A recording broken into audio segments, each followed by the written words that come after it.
आपल्याला तर माहिती आहे मी कुकिंगचा जॉब करते. तर ज्या घरी मी कुकिंगचा जॉब करते त्या घरी जात आहे. आज थोडं पाहुणे येणार होती, तर आज पार्टीचं जेवण आहे. बघू शकतात किती मोठा टोप आहे. हा 5-6 किलोचा टोप आहे. त्याच्यानंतर मी ते राईस ठेवला आहे छान असा बासमती. गरम मसाले ॲड केले.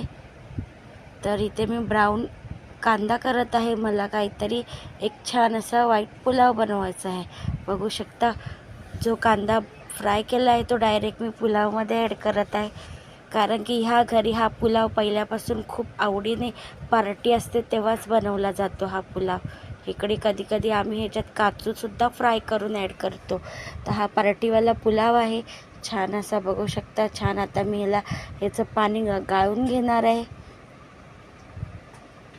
ऑनियन ब्राऊन केल्याने छान पुलावसुद्धा ब्राऊन होतो. आणि बघू शकता आपला रेडी आहे सुटसुटीत खिला एकदम मस्त पुलाव असा रिच पुलाव पार्टीवाला. मी अजून ऑनियन फ्राय करून ठेवले होते ते असं वरून ॲड केले. आता मी इथे छान बनवत आहे रेस्टॉरंट स्टाईल डाळ तडका. डाळ फ्रायसुद्धा बनवू शकता तुम्ही.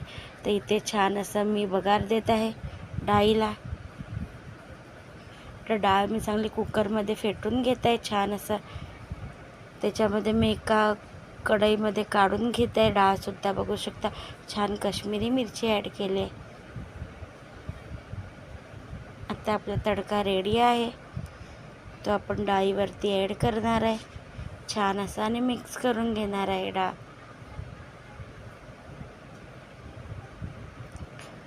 आपली मिक्स करून झाली आहे. रेडी आहे आपला डाळ तडका रेस्टॉरंट स्टाईल. तर इथे बघू शकता एक साईड मी भेंडीची भाजीसुद्धा बनवली आहे. 5-6 जणांसाठी भेंडीची भाजी. जे व्हेज आहे त्यांना डाळ फ्राय आणि पुलाव बनवला आहे छान असा. आणि ऑनियन थोडेसे फ्राय करून ठेवले होते साईडला. व्यवस्थित सगळं झाकून वगैरे गॅस वगैरे क्लीन करून इथे मी म्हटलं होते ज्या घरी मी कुकिंगचा जॉब करते ते डॉक्टर आहेत, तर स्वयंपाक एकदम स्वच्छ आणि छान पद्धतीने करावं लागतं. तर इथे पार्टी होती. बाकीचं जेवण बाहेरून येणार होतं. जेवढं मी बनवू शकते तेवढं मी बनवलं आहे आणि मी जात आहे घरी.